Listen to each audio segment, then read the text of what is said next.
Greetings, everyone, and welcome. April the 24th, back again because we have breaking news, and that is the Trump meeting with the Norwegian delegation and the Prime Minister there in Washington, D.C., just ending. And a few moments ago, there was a press conference, and I honestly cannot believe what has just come out of the mouth of the President of the United States, Donald Trump, and we'll get straight to it. Yes, Russia is conceding. Russia is making massive concessions to end this war and to bring peace. Yes, Vladimir needs to stop sending the missiles, but you have no idea the pressure that I am putting on Russia and the pressure I'm putting on Putin, and they are giving up so much to end this war. I'm telling you, I'm going to play it for you. I'm going to break it down for you. Thank you for being here. Thank you for sharing, liking, and commenting. I'm looking forward to reading your comments this evening on this one. It is absolutely unbelievable. Once again, Donald Trump setting times. He says the next few days are going to be very important. We want to end this war quickly. We have made significant progress. In 2 weeks, we will discuss if we are out. Now, I will remind you that it was just a few days ago that Donald Trump said, you know, we're going to be in or out within days. Marco Rubio said the same thing. No, we're not talking weeks. We're talking days. Now, Donald Trump saying, well, in a couple of weeks, we'll know where we're at. You know what? Everybody accuses Vladimir Putin of opening his mouth and all he does is lie. But it seems to me that everything coming out of Donald Trump's mouth is also a lie, because you cannot trust anything coming out of his mouth. He then says, yes, we are putting a lot of pressure on Russia. He makes statements about Crimea, and I'm going to show you guys all these video clips. I think it will be very difficult to get Crimea back. Crimea was given to Russia under President Obama. In a week, more will be known about the issue of sanctions against Russia. At that time, I will provide an answer to this question. So you can see multiple topics being discussed here, and I'm going to take them one at a time. He says, first of all, we are putting a lot of pressure on Russia. Why are you not putting more pressure on Russia? I know a lot of Europeans putting a lot of pressure. You don't know what pressure I'm putting on Russia. They're dealing. You have no idea what pressure I'm putting on Russia. We're putting a lot of pressure. Can you maybe tell us? We're putting a lot of pressure on Russia. And Russia knows that, and some people that are close to it know, or he wouldn't be talking right now. The Prime Minister understands that better than anybody. He wouldn't be talking right now. He's talking, and we're putting a lot of pressure. I think he wants to make a deal. We're going to find out very soon, but it takes two to tango. And you have to have Ukraine want to make a deal too, and they're being hit very hard, and I do believe they want to make a deal. We are putting immense pressure on Russia. Oh, don't talk to me about the pressure. You don't know what pressure I'm putting on Russia. You don't know what we're doing. And if he knew it, he'd stop talking. That was a direct reference to Zelensky. He would stop talking. So disrespectful. So one of the analysts that I follow, everything's done in Ukrainian, but I really appreciate his work and his efforts, especially in his sacrificial support of the Ukrainian war effort there, especially with drones, is Sternenko. And it was so funny because all this is breaking right now. Sternenko come out and he put this.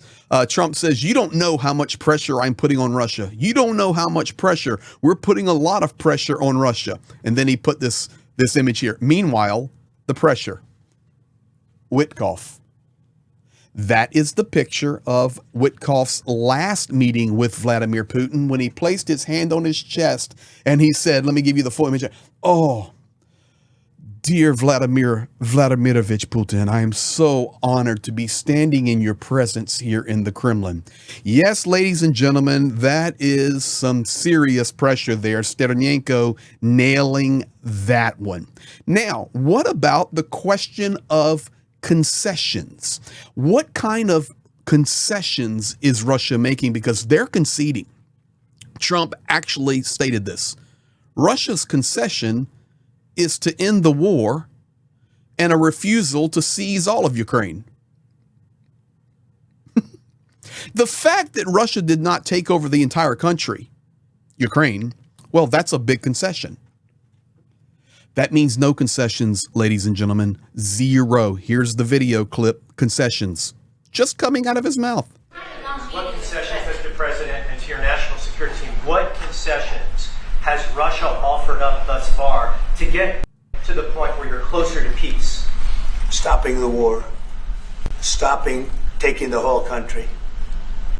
Pretty big concession. Holy moly. That's a huge concession. Pretty big concession is stopping the war and not taking over the entire country. There's nothing else I can add to that. I don't need to extend the video and make it any longer because I want to get to the last part, and that is where he's talking about Crimea. But ladies and gentlemen, you just heard it come out of his mouth. That just happened. Oh yeah, the concession, big concessions from Russia. Stopping the war and not taking over the entire country. Now, speaking about Crimea, the question was raised again, and here is his response. You still agree that Ukraine had to give some territory away to win peace? Well, it depends what territory. They've been fighting. They've lost a lot of territory. And we'll do the best we can. Working with Ukraine, we'll do the best we can. But they lost a lot of territory. When you say Crimea, that was handed over during a president named Barack Hussein Obama. That had nothing to do with me, Crimea. That was 11 years ago with Obama. And they made a decision. There wasn't a bullet fired. There was no fighting. There was no anything. They just handed it over. Now they say, well, can you get it back? I think that's going to be a very difficult thing to do. That was given by Barack Obama when he was president, not by Donald Trump. Okay, how many times can you say Barack Obama? Barack Obama did it. It's Sleepy Joe Biden's fault. Listen, Donald Trump 47 is now disagreeing with Donald Trump 45. Yesterday, and I know others have covered this as well, but yesterday I dropped a video where I was explaining this. Mr. Trump, forget it. And that's when Donald Trump absolutely imploded because Zelensky pulled the aces out and says, what are you talking about, Crimea? The United States government, the Secretary of State under your first administration, Pompeo, made direct statements. It's documented from the United States that Russia can't have Crimea and that Crimea is Ukraine. And now you sit here today and you talk, and here's the actual declaration. And I'm going to play the Pompeo video for you, but if you missed it, you can see all the details. Just go back. The video is called 4 Aces Dropped. Zelensky shreds Trump's peace plans, claims using Trump's own words. But the bottom line is, it's everybody else's fault. It's either Biden's fault or Obama's fault, Zelensky's fault. It's never my fault. I've done nothing wrong. I only speak truth. And ladies and gentlemen, just in the last few minutes, there's so much misdirection. And let's be honest, untruths coming out of the mouth of Donald Trump that it is disgusting. So I will remind you and listen to Pompeo. He says it is the Trump administration's view, and this is where we stand. Today, the Trump administration is releasing what we're calling the Crimea Declaration. I won't read the whole thing. I will submit it for the record. It's been publicly released as well. But one part reads as follows, quote, the United States calls on Russia to respect the principles to which it has long claimed to adhere and to end its occupation of Crimea, end of quote. I want to assure this committee that the United States does not and will not recognize the Kremlin's purported annexation of Crimea. We stand together with allies, partners, and the international community in our commitment to Ukraine and its territorial integrity. There will be no relief of Crimea-related sanctions until Russia returns control of the Crimean Peninsula to Ukraine. There you have it. There is nothing else to say. Anything and any narrative that changes now is just validating that Donald Trump is absolutely in the pocket of Vladimir Putin. And I hate to say it, but it's just reality. We're putting so much pressure on Russia while Witkoff stands there with his hand over his heart. Oh, they're conceding everything by not taking over the entire country of Ukraine. What evil statements coming out of the White House this afternoon. And I'm sorry, but I stand by it. I played the video for you. It's not AI, it's the proof. It's right there. And while that is happening, what is happening in Ukraine right now? There you go. 33% of the country under air alarm. Groups of shaheeds are already moving towards Kharkiv. They'll be coming this way. We're just getting into the nighttime, overnight hours in Ukraine.